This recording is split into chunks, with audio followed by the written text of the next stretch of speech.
Breaking news kabayan, may bagong ideya ang Iran na posibleng makatulong para maresolba ang matagal nang hindi pagkakaintindihan nila ng United States tungkol sa nuclear program nito. Ang ideya ay ang pagbubuo ng isang grupo o consortium na binubuo ng mga bansa sa Middle East kasama na ang Iran, Saudi Arabia at United Arab Emirates o UAE.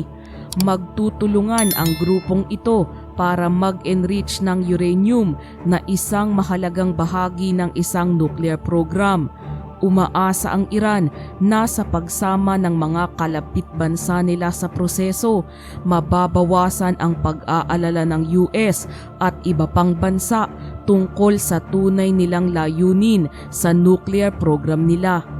Tinuturing itong matalinong hakbang ng Iran para makuha ang suporta ng mga bansa sa Gulf region. Kapag sumali sa proyekto ang Saudi Arabia at UAE, magiging simbolo ito ng tiwala ng mga bansang ito na pangkapayapaan lamang ang layunin ng Iran sa paggamit ng nuclear energy. Umaasa rin ang Iran na dahil dito, mas mahihirapan ang mga kritiko na sabihing ang nuclear program nila ay para gumawa ng armas. Naniniwala ang Tehran na compromise ito. Ibig sabihin, ibabahagi ng Iran ang kaalaman at teknolohiya nila sa nuclear sa iba pang bansa sa rehiyon. Isang malaking hakbang ito kung tutuusin mga kabayan. Magiging partners ang mga bansang ito at magkakaroon sila ng boses sa kung paano gagawin ang uranium enrichment. Hindi pa malinaw kung opisyal na iniharap ni Iran's Foreign Minister Abbas Araghchi ang ideyang ito sa naganap na 3 oras na pag-uusap nila ng United States sa Oman, na ika-4 na round na ng ganitong klase ng pag-uusap. Pero base sa karamihan, pinag-uusapan na raw ang proposal na ito sa loob ng Iran. Pagkatapos ng meeting sa Oman, nagtungo si Araghchi sa Dubai at nakipagkita kay UAE Foreign Minister Sheikh Abdullah bin Zayed Al Nahyan. Sa ngayon, hindi pa nag-i-enrich ng uranium ang UAE bilang bahagi ng nuclear program nito. Kung matutuloy ang plano na ito, sa mga existing nuclear facilities ng Iran gagawin ang uranium enrichment. Limitado lang sa 3.67 ang level ng enrichment na siyang pinapayagan sa ilalim ng 2015 nuclear deal na pinirmahan ng Iran at 6 na malalaking bansa sa mundo. Ang kasunduang ito ay iniwan ni US President Donald Trump noong 2018 na nagdulot ng maraming problema at pagbagal sa proseso. Ang ideya ng Regional Nuclear Consortium ay hindi naman talaga bagong-bago.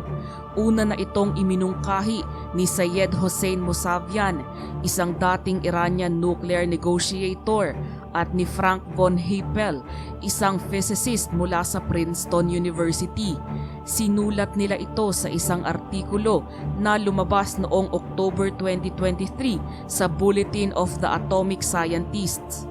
Ayon sa plano, magiging co-owners at financial backers ng programa ang Saudi Arabia at UAE. Magkakaroon din sila ng access sa nuclear technology ng Iran. Makakatulong ito para ipakita sa buong mundo na ang nuclear activities ng Iran ay para sa kapayapaan lamang at hindi para gumawa ng nuclear bomb gaya ng madalas iparatang ng Israel. Isa pa sa mga benepisyo ng arrangement na ito ay ang transparency. Kapag pinayagan ang mga engineer mula Saudi at UAE na magtrabaho sa loob mismo ng nuclear facilities ng Iran, magkakaroon ng dagdag na paraan ng pagbabantay.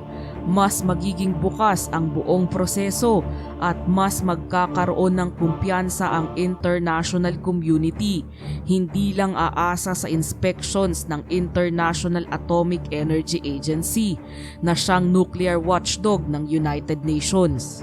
Sa paglipas ng panahon, unti-unting lumihis ang Iran sa mga tuntunin ng 2015 nuclear deal, lalo na matapos umatras ang US sa ilalim ng administrasyon ni Trump.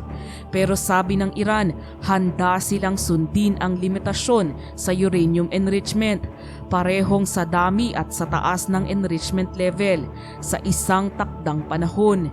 Kinumpirma ito ni Majed Takhtravanchi, Deputy Foreign Minister ng Iran. Noong una, sinabi ng US na umaasa silang makakabuo ng kasunduan sa Iran sa loob ng 2 buwan mula nang magsimula ang pag-uusap. Pero habang tumatagal at mas nagiging komplikado ang mga detalye, mukhang posible nang tumagal pa ang negosasyon hanggang tag-init. Samantala, naglabas ng bagong sanctions ang United States Treasury Department laban sa mahigit 20 kumpanya na sinasabing bahagi ng isang network na tumutulong sa Iran na magpadala ng langis papuntang China.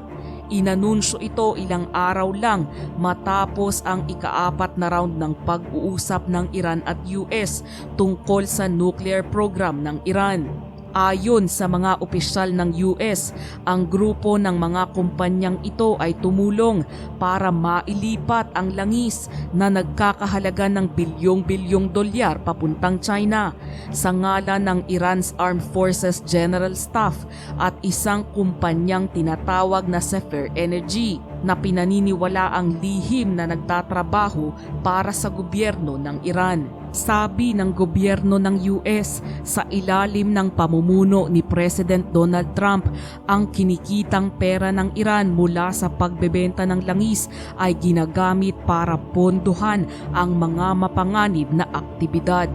Kabilang na dito ang paggawa ng makapangyarihang armas gaya ng ballistic missiles at drone, ang pagpapalawak ng nuclear program ng Iran at ang pagsuporta sa mga pag-atake ng Houthi rebel group sa Red Sea.